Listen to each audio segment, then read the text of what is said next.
Hi, everybody. I'm Robin Youn from WBUR. Welcome to CitySpace. How many have been here before? Have you been here before? Oh, then you know you're in for a treat, those who haven't. First of all, I just want to point out it's just an extraordinary space for us to have community. We do so much interacting, of course, over the radio, which I think is community, but so much social media. And so this is a space where we can actually see each other and be in community, which is a lot of what this evening's music is going to be about. And it's also fabulous because every now and then the T will pull up. Look, there's the T. And we can just wave to people on the T and they can see us in here, which I always thought was cool. We have a very profound evening ahead of us. I'm going to start right off as I welcome you. I'm also going to welcome the members of the Silkroad Ensemble who we're going to be hearing perform tonight so that they can begin to set up so that they can begin our evening. So please welcome members of the Silkroad Ensemble.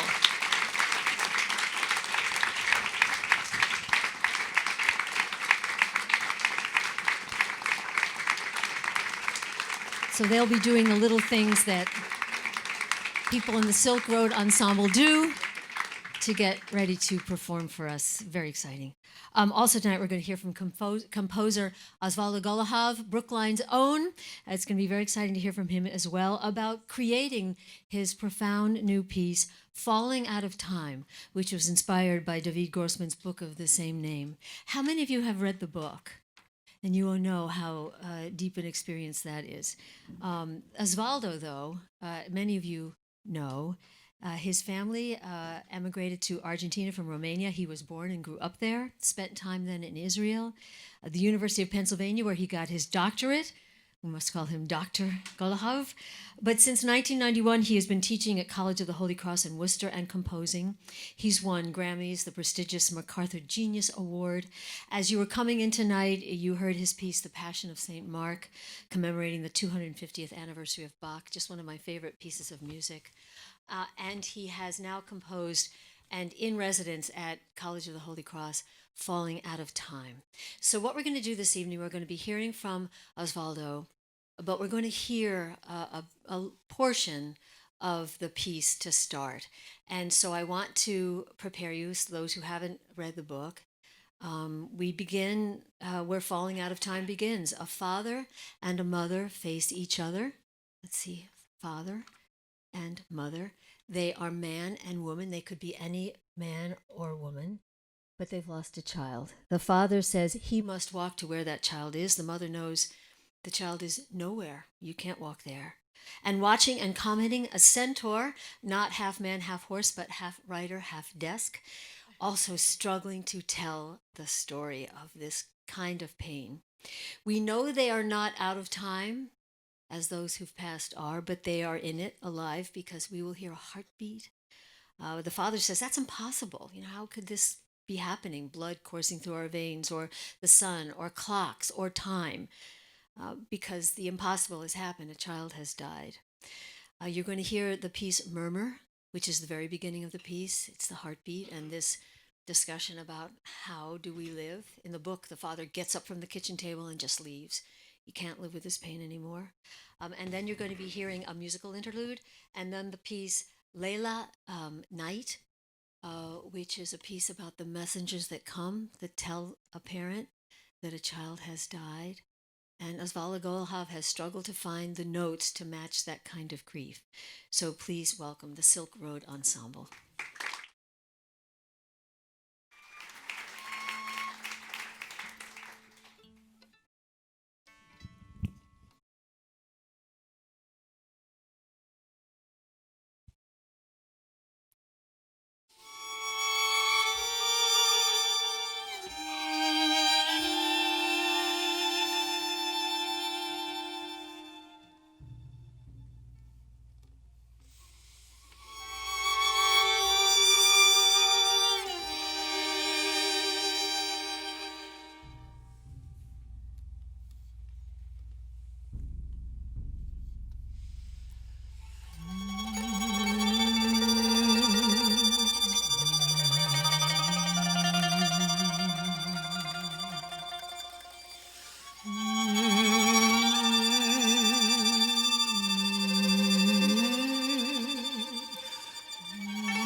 כמו מלמול, זה כמו רישוש בתוך הראש. זה כמו מלמול, כמו רישוש בתוך הראש. רישוש, זה כמו מלמול, מלמול, מלמול, מלמול, מלמול, מלמול. עלים מתים מתפוררים, עלים מתים מתפוררים, ומישהו הולך עליהם. Like a story, I need to tell it like a story. Find the words to understand. If I don't tell it like a story, I will never understand what happened to me, what happened to him, because he'll never. There's a buzz inside my head.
Understand,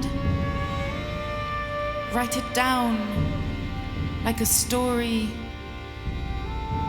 There's a man, there's a woman.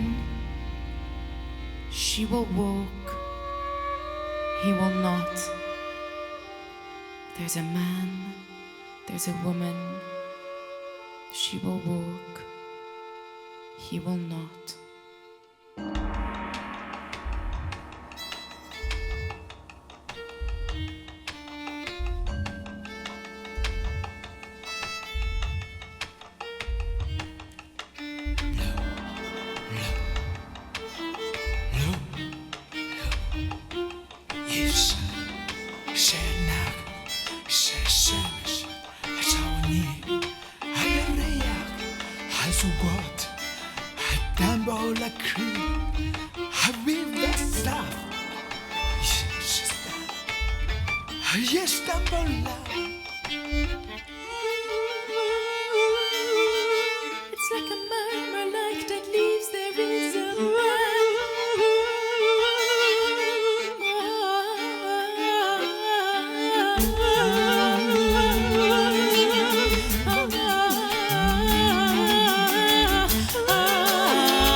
scanty. Won't they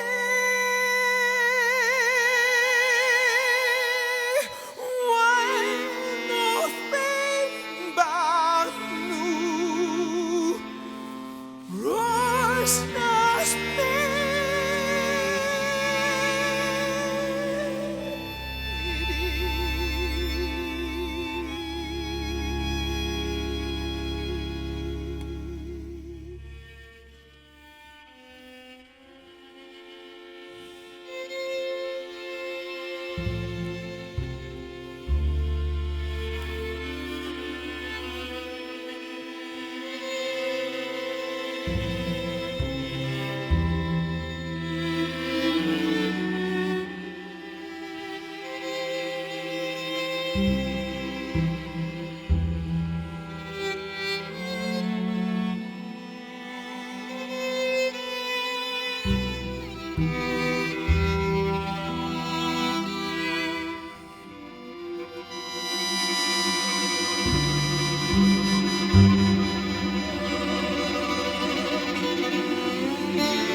The Silkroad Ensemble.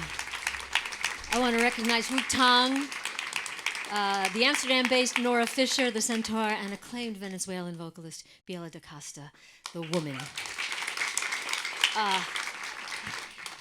We're going to talk a little bit about the words that you just heard, but let's bring up composer Osvaldo Golijov. When will we ever get to feel as if we were in the Silkroad Ensemble, right in it? I mean, this is just amazing to have this music so close. Can we talk a little bit about the music that we just heard? The last piece, Layla, The Night, The Messengers That Come. Yeah, so the two parents, or the father is retelling about the night when the messengers came to tell them the news, and there are some startling images in the book. He says, at night people came, they carried news in their mouth. They walk a long way in silence, in gravity. And as they walked, they discovered with the innocence of children that they could hold death in their mouths as candy made out of poison to which they were miraculously immune.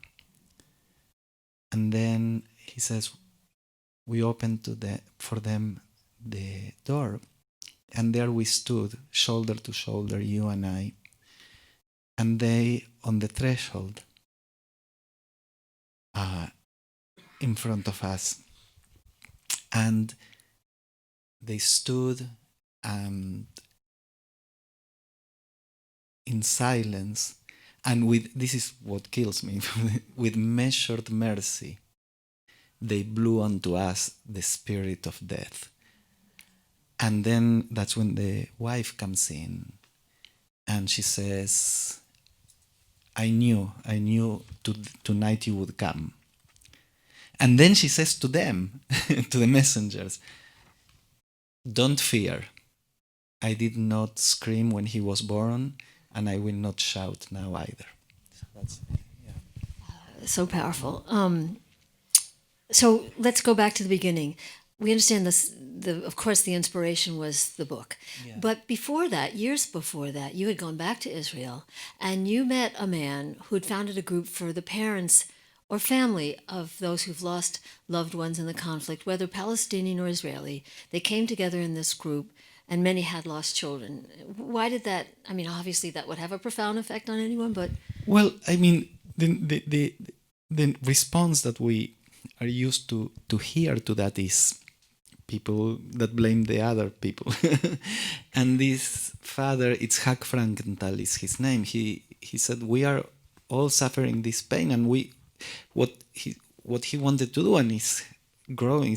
Unfortunately, they said we are the only organization that doesn't want to have new members, because the whole point is to try to wake up the world, right? it's called Parent Circle. The group. The bereaved families, because now it's more than parents. Anyways, but the story that he told me at the time, it was 2002. He told me of a father whose son had been killed, and this other father couldn't go back home to sleep, so he would sleep on the grave of his son. And Itzhak Frankenthal decided that the only thing he could do was he said, okay, I'm going to stay with you. And he stayed a few nights with him until this other father was able to go back home to sleep in his own bed. And this act of accompanying is, I think, the only thing one can do with the people that suffered. We can accompany as much as possible, and then up to that point. And in Falling Out of Time in the book, David Grossman has the father. We just saw, the disagreement. He says, "I have to go," and the wife says, "You will not find him." And then she goes up to the belfry and watches as he starts walking in circles, and Right. people start to accompany him. Right. That's another thing that David told us in our workshops at the Contemplative Center in the College of the Holy Cross, how grief is an exile not just from those who did not suffer that loss, but even from those who have suffered the same loss. He said even a father and a mother that love the child with the same intensity, in their grief, they are each of them in their own island. And the father that walks, the walk is a metaphor, and the mother that says, I cannot walk with you, I love you, and I would go to the end of the world with you, but not there. The mother that climbs atop the belfry is in her own island. So that's, I guess those are the metaphors. We've talked about this. When my mother died, I didn't even realize it was my voice. They're like, somebody said, and then I was like, oh, that was me. Take me with you. And how absurd. But in that moment, if you've lost someone, it's like they're getting on a bus and you can't go. And it feels impossible. Like, wait a minute, don't you know who I am? Of course I can. And so there's that conflict, wanting to go find and be with, and you can't. I want to ask you, Osvaldo, about writing this music, and we're going to hear more from it before the evening's over. I mentioned St. Mark's Passion, one of my favorite pieces, and I think we have queued up the Kaddish, the exquisite prayer for the dead that ends that piece, which seems to perfectly speak about grief. And I just want to hear a little bit of that. Again, this is from St. Mark's Passion, if we have that to listen to for a second.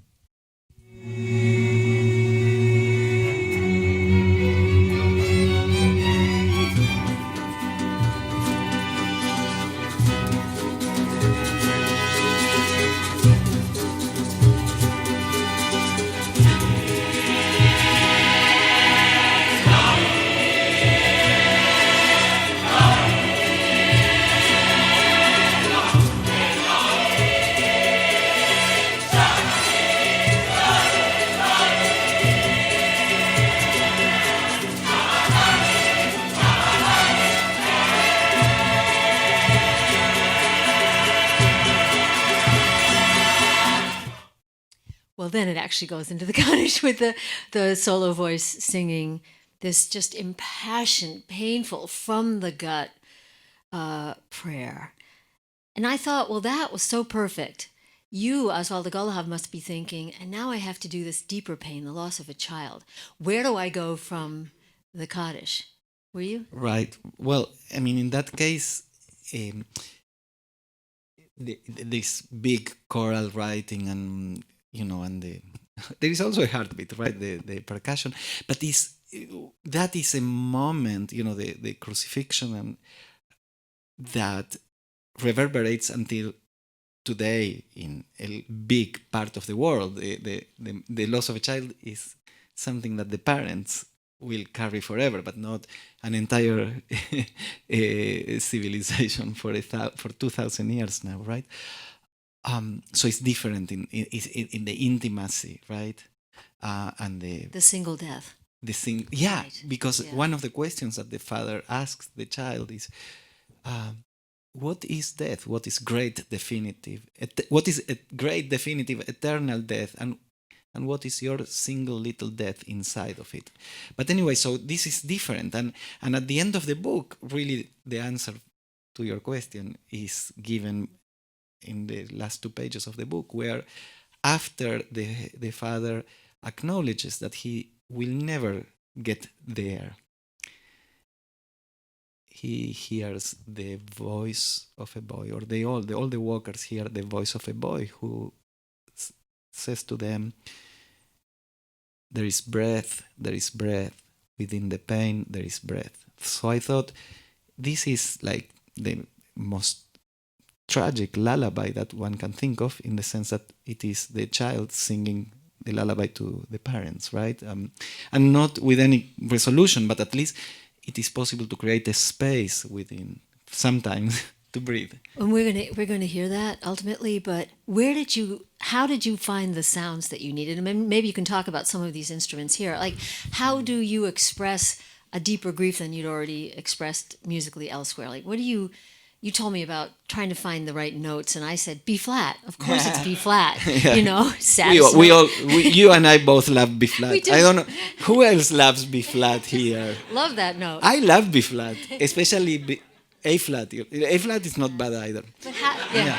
No, when I was a kid and I read that in an interview that my great hero Astor Piazzolla said that E minor is stupid, I thought, and now I think maybe he had a point. But these are just things. Talk about that, because Astor Piazzolla, tango, also growing up listening to chamber music. Your mother taught piano, Jewish, liturgical, and klezmer. I mean, by the way, and you do much of this not in English.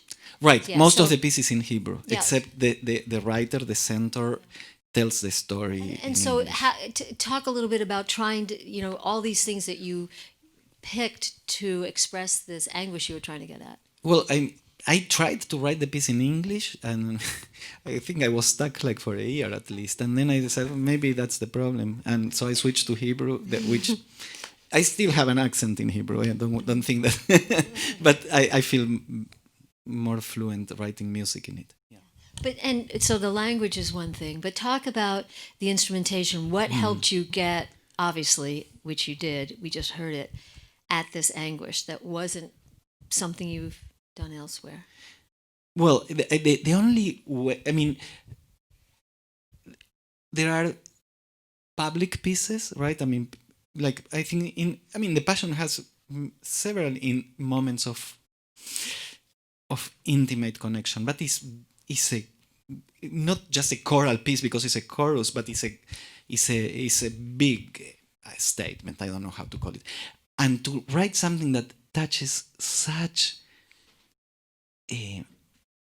intimate, or I don't know what the word is not intimate, but it's something such fragile places. I think the only people that can do it is the people here, Wounded. right? We and see them looking at each other, and regardless yeah. of the instruments that Yeah. they play. Because, for instance, actually Dan, our trumpet and flugelhorn player, who just came this week, he joined because a wonderful clarinetist that was going to play, Kinan Azmek, couldn't play it. So rather than looking for another clarinetist, I was talking with Johnny, and Johnny said, "What about Dan?" And I said, "Of course." I didn't say, "Well, Dan doesn't play the clarinet." I said, "Oh, Dan has that soul." And the same applies to every one of these people. They have that quality in their soul to explore, regardless of the instrument that they play.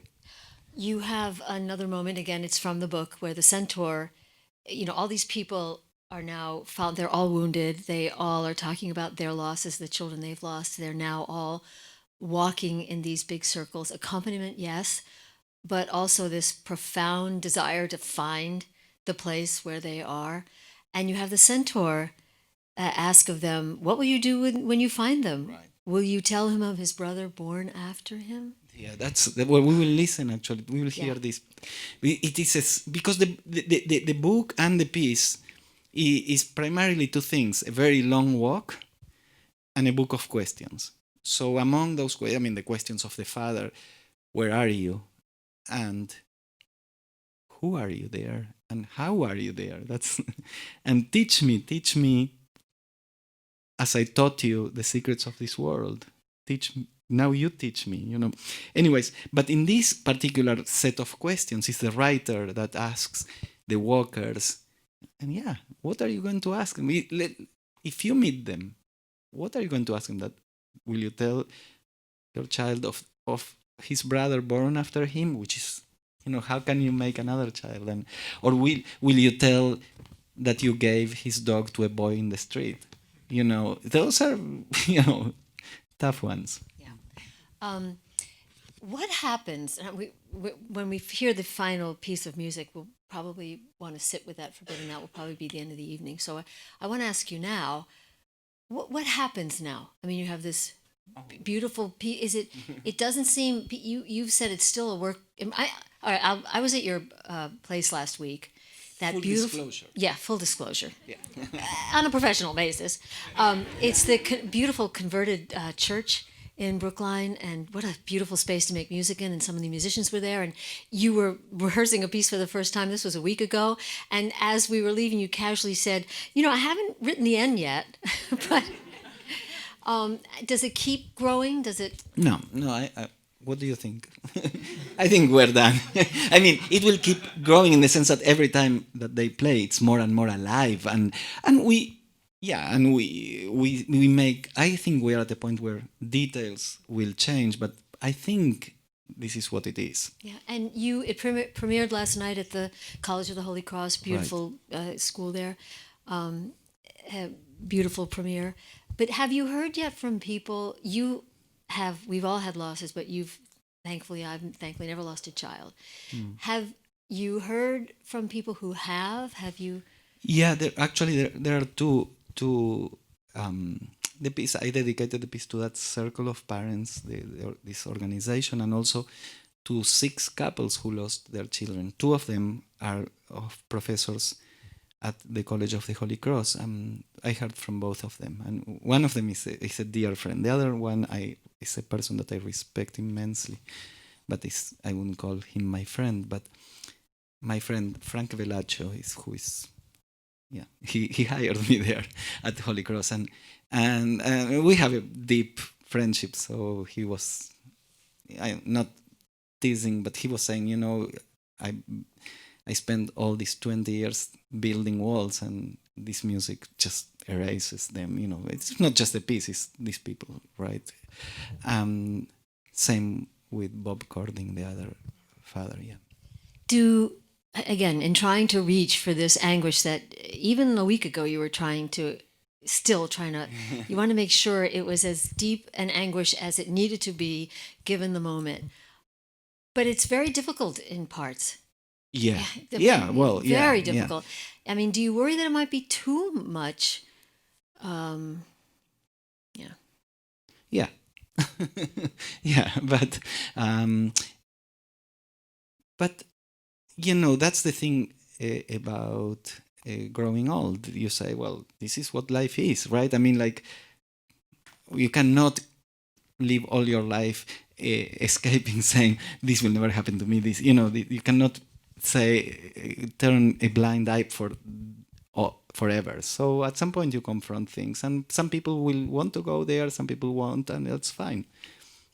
Leah Hager Cohen wrote exquisite notes for the program from the premiere, and she began speaking about that man you met in Israel, Yitzhak Frankenthal. He goes and sits by the grieving father. He accompanies him. That's what he does. What else can you do? There's not. You can't make that father get up. You just go sit by them. The townspeople that David writes about, who walk with the father, they accompany him. You have now written a piece that accompanies David, Yeah. and you've brought the Silkroad Ensemble in to accompany you. Yeah. You're all walking. Yeah, I mean that's the most we can do, accompany. Yeah, and this expression that we don't have in Spanish or in Hebrew, meet them where they are and accompany them. There is nothing you can say, but music, luckily, is that the thing that I feel we can say.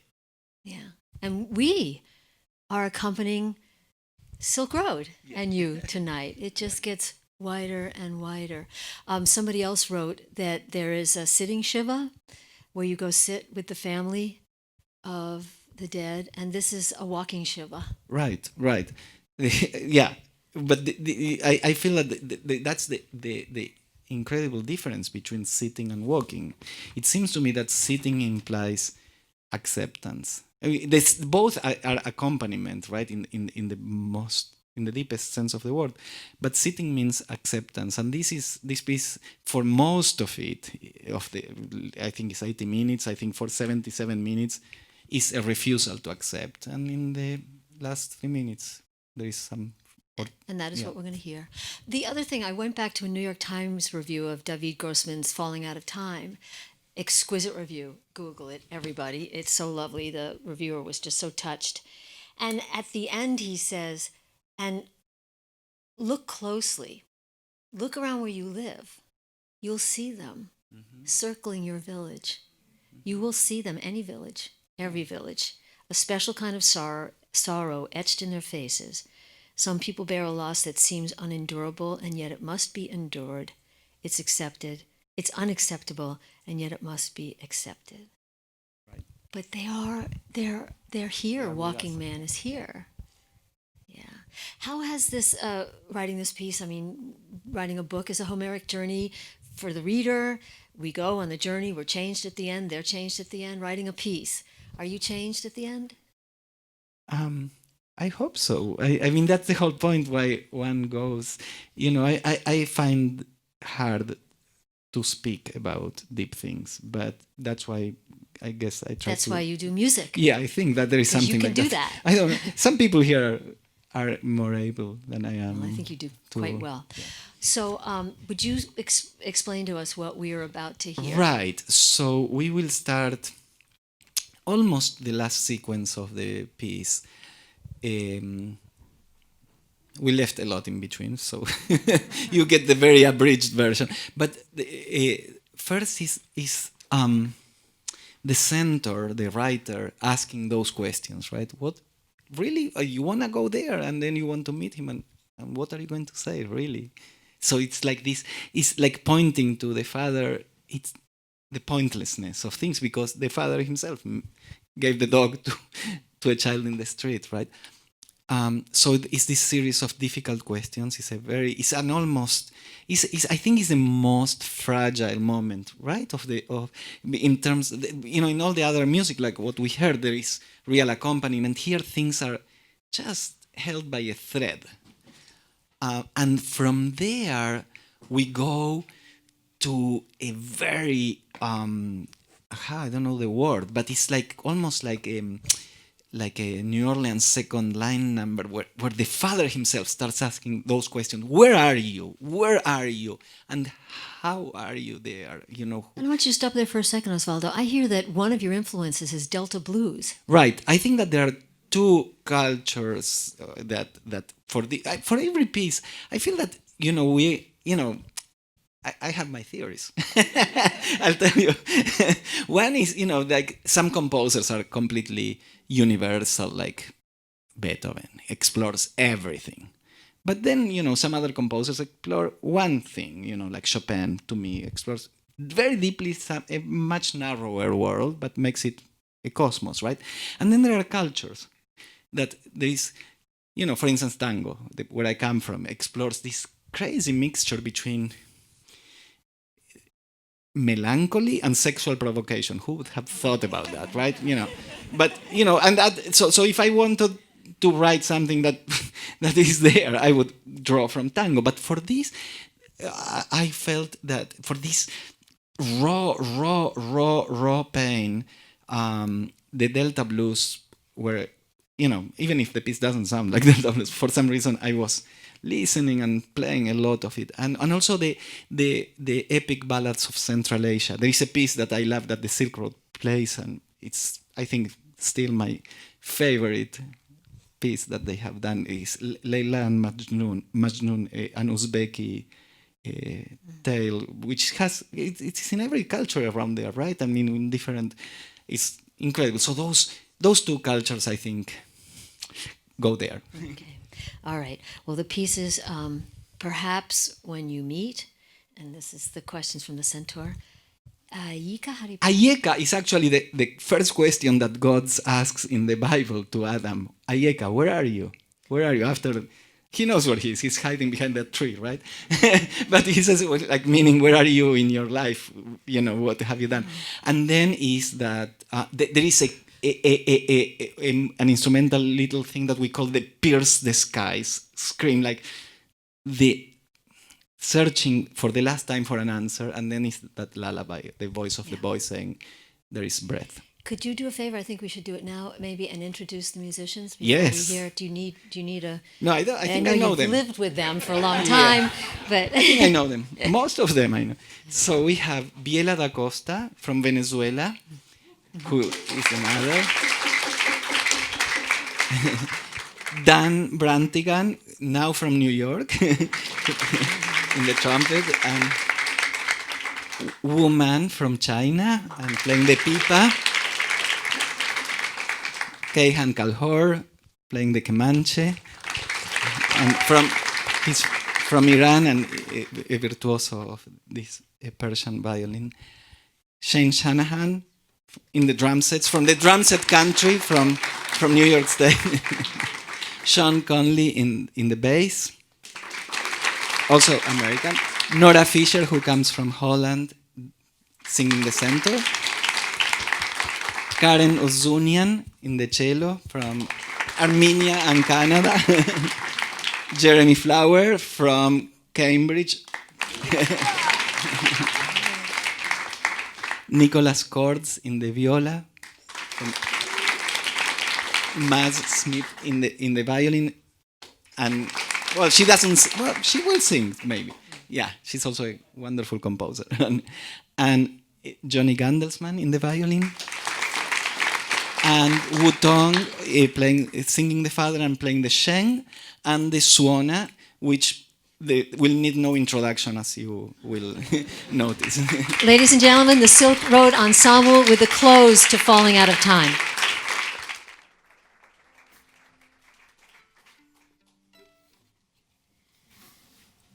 היי, היי שהולך, כשתיפגש, אם תתפגש, מה תגיד לו?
לספר לו על אחיו שנולד אחריו.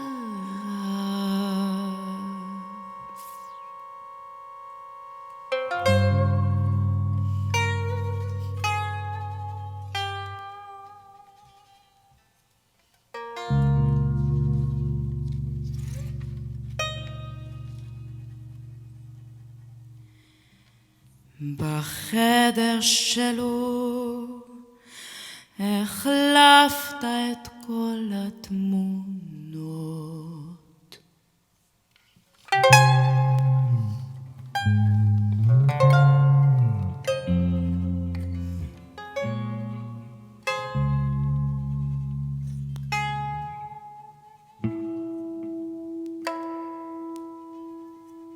לא יכולת עוד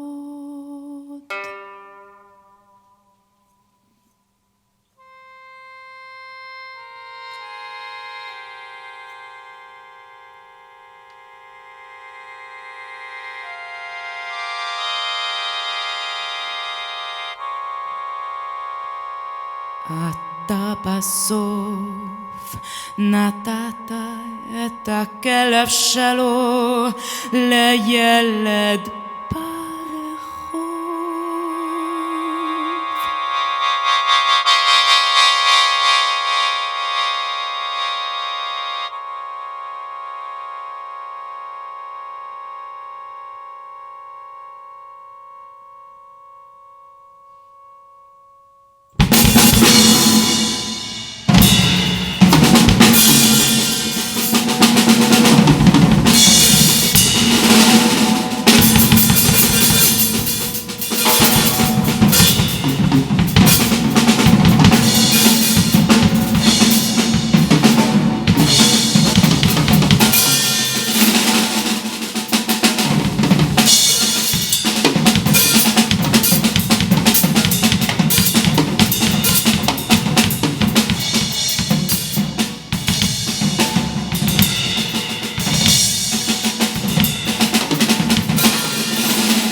יש נשימה בתוך הכף,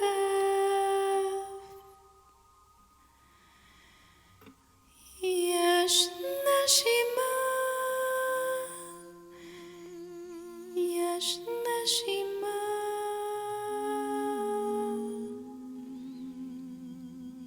יש נשימה בתוך הכף,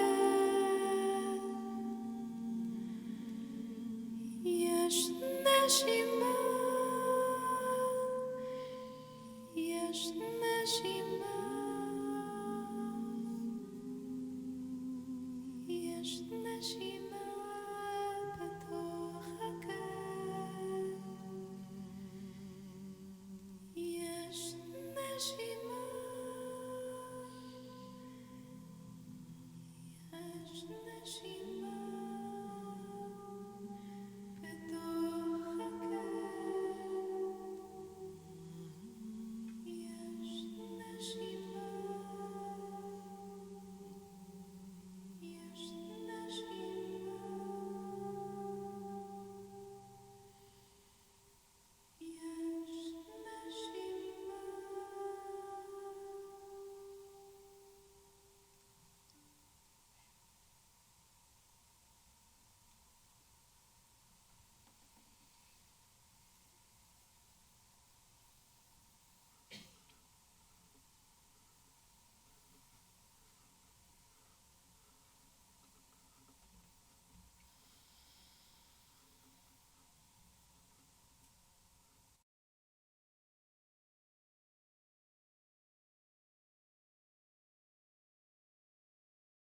Ensemble.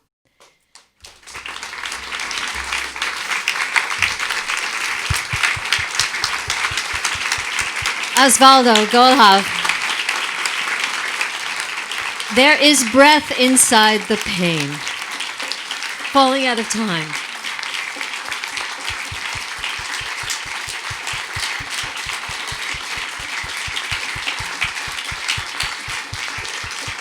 Osvaldo.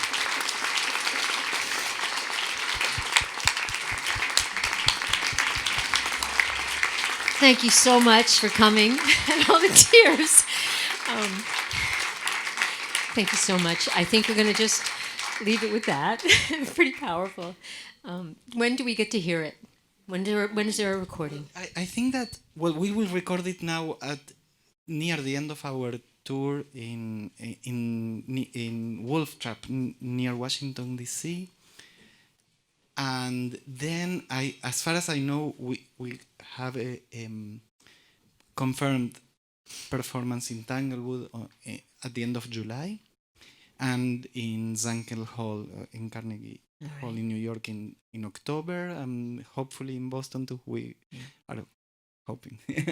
Well, and I'm wondering if members of the ensemble, I know you're tired, you've had so much to do, but could you take maybe 5 minutes if people wanted to come up and ask you about your instrument and ask you about, where you're from and this piece. So if you'd like to do that, but I know some people, it's like, So thank you so much for coming to CitySpace and being accompanists tonight. That's what we all were. That's what we all are. I think we're going to pay attention to the people walking around us a little more when we go back home. Thank you so much. Osvaldo Golijov, thank you.